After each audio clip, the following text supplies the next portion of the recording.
Magandang araw mga kasipnayan! Welcome to Sir Ocnic's YouTube channel.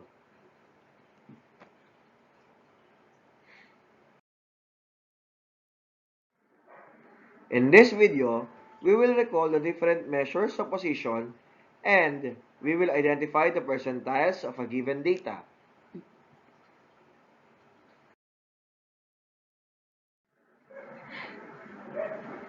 Measures of position give us a way to see where a certain data point or value falls in a sample or distribution. A measure can tell us whether a value is about the average or whether it is unusually high or low. Measures of position are used for quantitative data that falls on some numerical scale.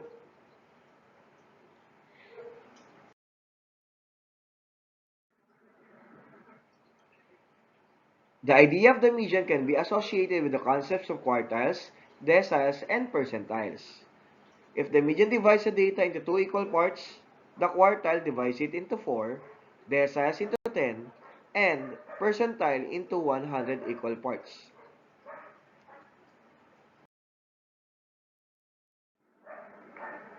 Let us now focus on percentiles.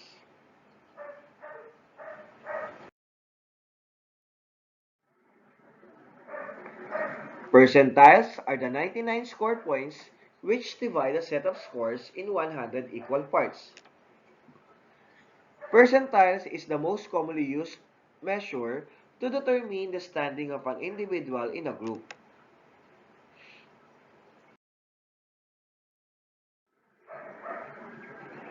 To compute for the position of the percentile rank for ungrouped data, consider the formula P sub I is equal to I times N all over 100, wherein I is the position of the data and N is the total number of observations.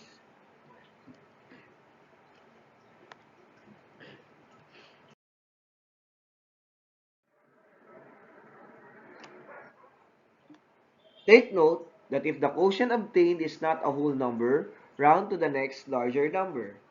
If the quotient is a whole number, use the value halfway between I times n all over 100 and I times n all over 100 plus 1.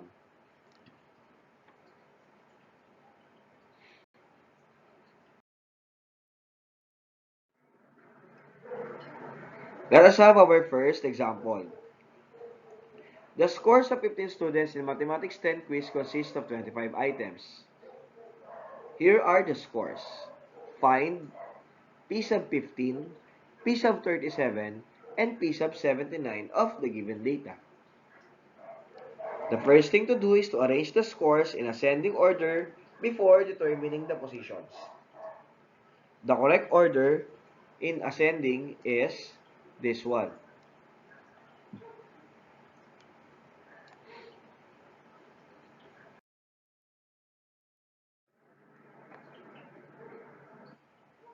Let us now compute for the position of the percentiles. Using the formula P sub I is equal to I times N all over 100, wherein I is the position of the data and N is the number of data or observations. For P sub 15, that is equal to 15 times 15 all over 100, since there are 15 total number of observations. That is equal to 225 all over 100, or simply 2.25. Since this is not a whole number, round to the next whole number, which is equal to 3. Therefore, P sub 15 is the third data.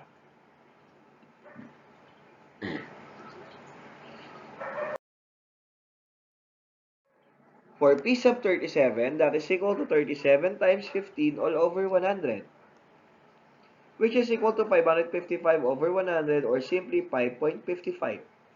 Round to the next whole number, that is P sub 37 is equal to 6. Therefore, it is at 6 data. For P sub 79, we have 79 times 15 all over 10, which is equal to 1,185 all over 10, or simply 11.85. Round to the next whole number, that means that P sub 79 is the 12th data.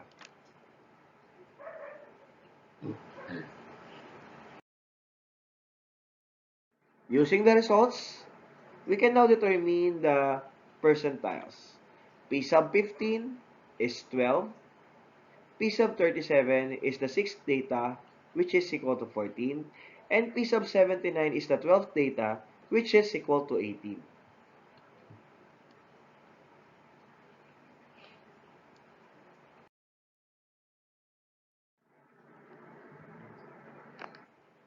The scores of 9 students in a mathematics class are the following.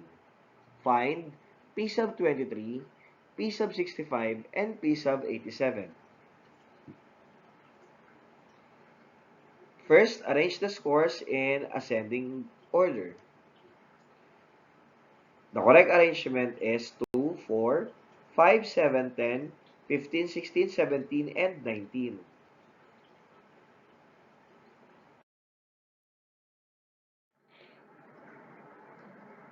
Next, we can now compute for the position of the percentiles. Using the given formula, for P sub 23, that is equal to 23 times 9 all over 100, which is equal to 207 over 100, or simply 2.07. Round to the next whole number, P sub 23 is equal to the third data.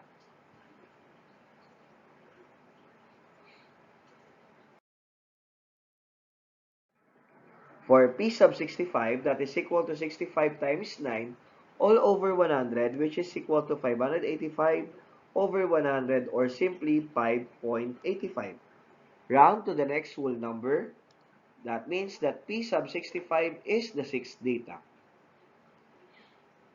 For P sub 87, that is equal to 87 times 9 all over 100, which is equal to 783 all over 100, or simply 7.83.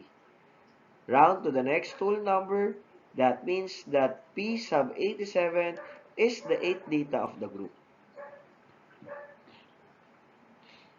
Using the results, we may now identify the 3 percentiles. P sub 23 is the 3rd data, which is equal to 5. P sub 65 is the 6th data, which is equal to 15. And P sub 87 is the 8th data, which is equal to 17.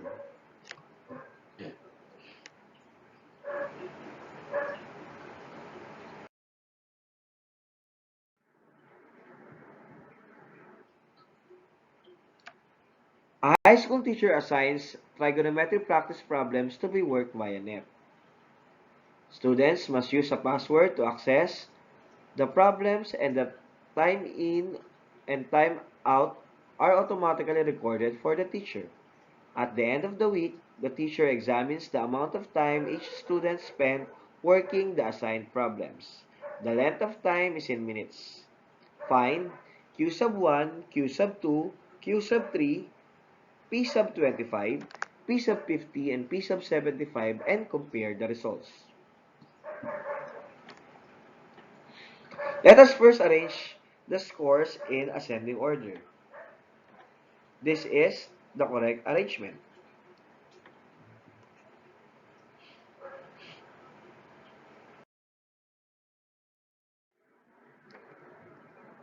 Using the arrangement, let us now identify Q sub 1, Q sub 2, and Q sub 3. Since there are 14 observations, that means that the median, or quartile 2, is located between the 7th and 8th data. So for quartile 2, that will be 25 plus 28 all over 2, which is equal to 53 over 2, or simply 26.5. Since there are 7 observations at the lower quartile, that means that the 4th data is the median of the lower quartile, which is equal to 22. And 22 will now be your first quartile. For the 3rd quartile, let us now identify the middle score of the upper quartile.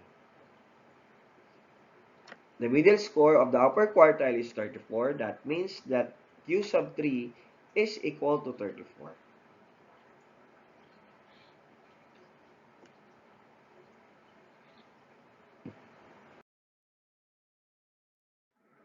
Solving for the percentiles, using the formula for P sub 25, we have 25 times 14 all over 100, which is equal to 350 all over 100, or simply 3.5.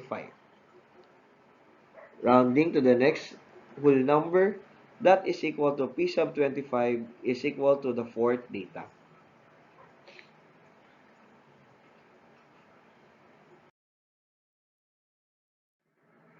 For P sub 50, that is 50 times 14 all over 100, or simply 700 over 100, which is equal to 7. Since the quotient is a whole number, that means that P sub 50 is the average of the 7th and 8th data. For P sub 75, that is 75 times 14 all over 100, or simply 1050 over 100, or 10.5. Rounding to the next whole number, that is equal to P sub 75 is the 11th data.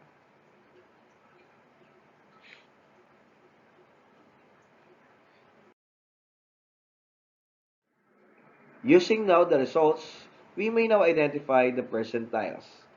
P sub 25 is the fourth data, or 22. P sub 50 is 7 plus 8 data, all over 2, or simply 26.5. While P sub 75 is the 11th data, or 34. Let us now compare the results for quartile 1, quartile 2, and quartile 3. As we all know, from what we have solved, quartile 1 is equal to 22, quartile 2 is equal to 26.5, and quartile 3 is at 34. So based on the results, quartile 1 is equal to P sub 25, quartile 2 is equal to P sub 50, and quartile 3 is equal to P sub 75, which means that the three pairs of positions are the same.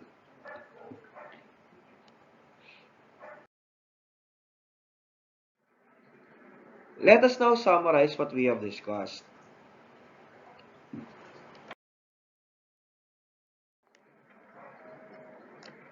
Percentiles are the 99 score points which divide a set of scores in 100 equal parts. Percentile is the most commonly used measure to determine the standing of an individual in a group.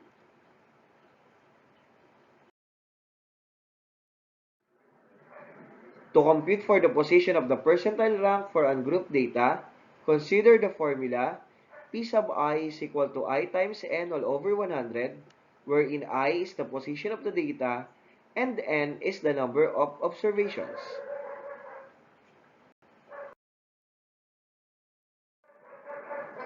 Let us now check your knowledge.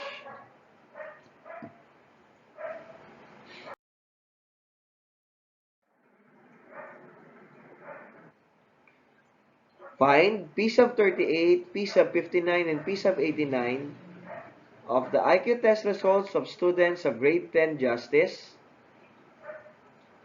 Do not forget to pause this video while you are trying to answer this activity. Good luck!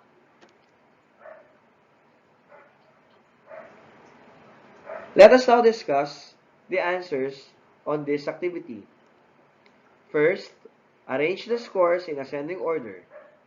The proper arrangement is this one.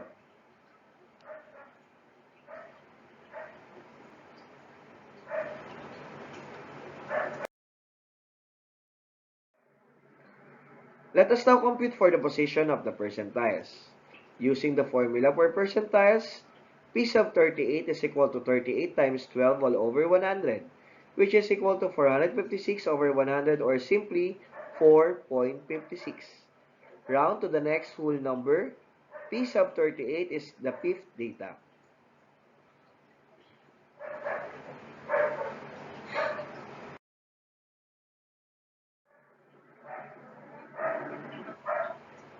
For P sub 59, that is equal to 59 times 12 all over 100, or simply 708 over 100, or simply 7.08. Round to the next larger number or next whole number, P sub 59 is the 8th data of the group. For P sub 89, that is equal to 89 times 12 over 100 or 1068 over 100, which is equal to 10.68. Round to the next whole number. P sub 89 is the 11th data of the group.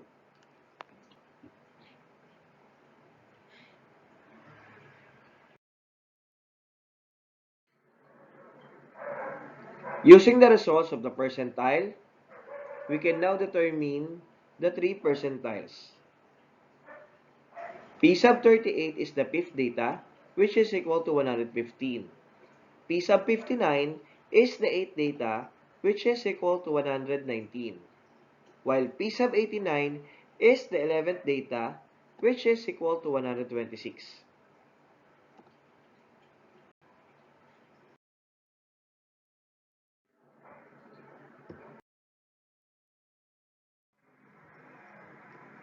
Thank you for watching Sir Ocnic's YouTube channel.